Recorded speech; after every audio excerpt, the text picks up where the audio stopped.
Hello everyone, आज हम फिर से आ गए हैं आपके लिए नई कहानी लेके, जो है सास का डर। सबसे पहले आप सभी को हैप्पी न्यू ईयर। आइए कहानी स्टार्ट करते हैं। सास का डर। क्या बात है बहू, सोई नहीं? नाना माँ जी, मैं सोई थी, बस नहाकर मैंने पूजा कर दी। आपके लिए नाश्ता बना दूं? सास जो बस 2 मिनट पहले सोकर उठी थी। अरे नहीं नहीं, अभी इतनी जल्दी खाना? मैं जरा वॉशरूम जा रही हूँ। सास वॉशरूम से बाहर आती है कि बहू हाथ में चाय लेकर खड़ी होती है। माँ जी, चाय। हाँ, जरा मुंह तो पोंछ लूं। माँ जी, ये लीजिए, मैं पोंछ देती हूँ। बहू जल्दी से अपने पल्लू से सास का मुंह पोंछ देती है। अरे बहू देख, इतना करने की कोई जरूरत नहीं है, मुझे आदत नहीं है इन सब चीजों की। तभी वहां बेटा आ जाता है।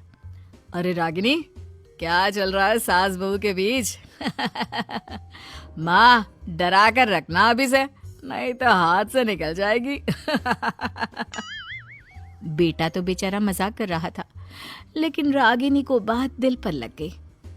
नहीं नहीं, मैं कहीं नहीं निकलूंगी, जाऊंगी भी तो सासू माँ से पूछ कर। वैसे आज ना माँ का जन्मदिन है, पर मैंने उन्हें विश तक नहीं किया। माँ जी, आप बोलिए तो मैं विश कर दूं? नहीं तो कोई बात नहीं, मैं नहीं करती विश भी माँ को। अरे नहीं नहीं रागिनी, माँ है तेरी, कर दे विश। ठीक है, मैं ना विश करके आती हूँ, तब तक आप चाय पी लीजिए। सास चाय पीते पीते बेटे से कहती है, ये बहुएं ऐसी तो नहीं होती है। मैंने तो हमेशा सासों को बहुओं के नाम पर रोते ही देखा है, लेकिन मेरी बहू ये तो बहुत ही अच्छी है भाई। माँ, ज्यादा खुश ना हो। हाथी के दांत खाने के कुछ और दिखाने के कुछ और होते हैं, समझी? हो सकता है आज चिपक चिपक कर तुझे खुश करे, कल को मौका मिलते ही। समझदार को इशारा ही काफी है। हाँ बेटा, सही बोल रहा है तू। मैं ना इसको टाइट ही रखूंगी, कोई भरोसा नहीं होता ये बहू नाम के प्राणी का। बहू माँ को विश करके खुशी खुशी आती है, सोचती है कि सास के पास बैठूं। वो जैसे ही पास रखी चेयर पर बैठने जाती है कि सास जोर से चिल्लाती है, नीचे नीचे। क्या माँ जी? जमीन में बैठो, हमारे यहाँ सास की बराबरी में नहीं बैठा जाता। जमीन पर बिछा लो कुछ भी। बहू क्या करती, कभी सास को उस पर प्यार भी आता तो वो बेटी की बात को याद कर लेती, और उधर बहू को थोड़ा भी करने का मन करता तो पति की बात याद आती। काश मेरी शादी ही ना हुई होती। अरे कैसी बात कर रही हो? शादी नहीं होती तो मैं कहाँ से मिलता, और तुम कहाँ से मिलती मुझे? वैसे ये ख्याल आया क्यों? क्या जिंदगी है, ऐसे नौकरों जैसी जी नहीं जा रही है मुझसे। सोच रही हूँ कुछ दिनों के लिए मायके ही चली जाती हूँ। हाँ जाओ, लेकिन माँ से पूछ कर जाना, ठीक है? ना ना, मैं उनसे नहीं पूछूंगी, मना कर दिया तो। वैसे भी मैं अब कुछ दिन आराम करना चाहती हूँ। तभी सास वहाँ से निकल रही थी, जो अपने बेटे और बहू की बात सुन लेती है। देख रागिनी, माँ को तो तू जानती ही है, कैसी जल्लाद सी है। अरे नई नवेली बहू के साथ ऐसे करते हैं क्या जो वो तेरे साथ करती है? मैंने तो कितनी बार समझाने की कोशिश की कि मेरी बीवी को बख्श दो, लेकिन नहीं। माँ को हैरानी होती है कि आखिर ये उसी की औलाद है जो ऐसी राजनीति सास बहू के बीच खेल रहा है। सास वहां से चली जाती है। रागिनी नहीं मानती तो रागिनी का पति सीधा माँ के पास जाता है और उसे सारी बात बता देता है। देख माँ, ठीक है ना, वो जाना चाहती है तो जाने दे, लेकिन बोल देना कि 2 दिन में वापस आ जाए। अरे बेटा, 2 दिन क्यों? जब से शादी हुई है घर में लगी रही है, बच्ची ही तो है, जाने दो जब तक मन है। अरे कैसी बात कर रही है माँ? घर की बहू को ज्यादा छूट दोगी तो हाथ से निकल जाएगी। हाँ, सास मन में सोचती है, वाह बेटा, मुझसे ही चालाकी, तेरी माँ हूं मैं, अब देख कैसे मजा चखाती हूँ। नहीं नहीं बेटा, इस बार मैं तेरी कोई बात नहीं सुनूंगी। वैसे भी तेरे बोलने पर अब तक बहू के साथ बहुत कुछ गलत कर दिया है मैंने। बहू भी सास और पति की बात सुन रही होती है। मेरे कहने पर? वाह माँ वाह, मैंने तो तेरे भले के लिए कहा था। और माँ वो नहीं रहेगी तो घर का काम तुझे करना पड़ेगा। सास है तू, भूल गई क्या? मुझे ये नहीं पता कि मैं सास हूँ या नहीं, पर तेरी माँ जरूर हूँ।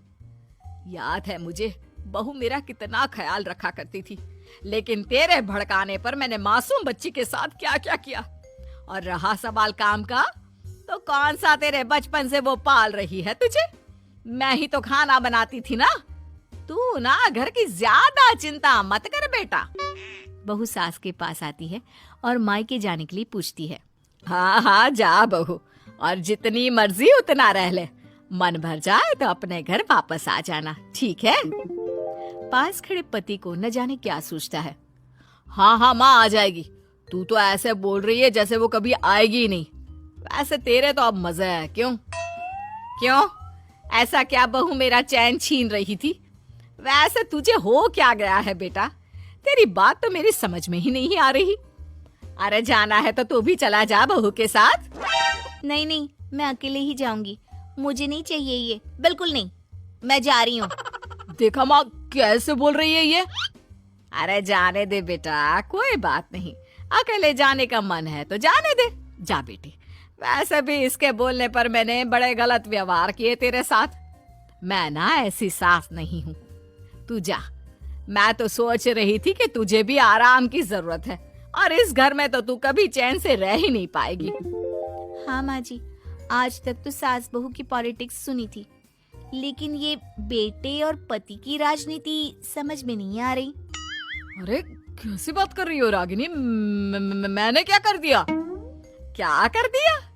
वो तो छोड़ ही दे बेटा, क्योंकि हम दोनों समझ गए हैं। लेकिन सवाल ये है कि क्यों किया? हाँ और क्या, हर कोई घर में शांति चाहता है, माँ और बीवी के बीच में तालमेल चाहता है, लेकिन आप?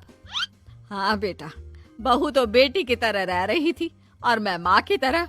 फिर तूने क्यों आग लगा दी दोनों के बीच? वो तो अच्छा है कि मैंने तेरी और बहू की बात सुन ली, तो तेरा असली चेहरा सामने आ गया। देखिए, अब तुम लोगों के आगे मेरी हकीकत सामने आ ही गई है तो मैं बता देता हूँ। वो क्या है ना, मुझे डर लगता था कि ये रागिनी अपनी अच्छाई से तुझे मुझसे छीन ना ले। तुझे बेटी का शौक भी था। बहू में तुझे बेटी मिल जाती तो मुझे कम प्यार करती, और उससे ज्यादा, बस इसीलिए। वाह, आपका डर मेरी जिंदगी नर्क बना रहा था। मैं तो चली गोवा रिलैक्स करने।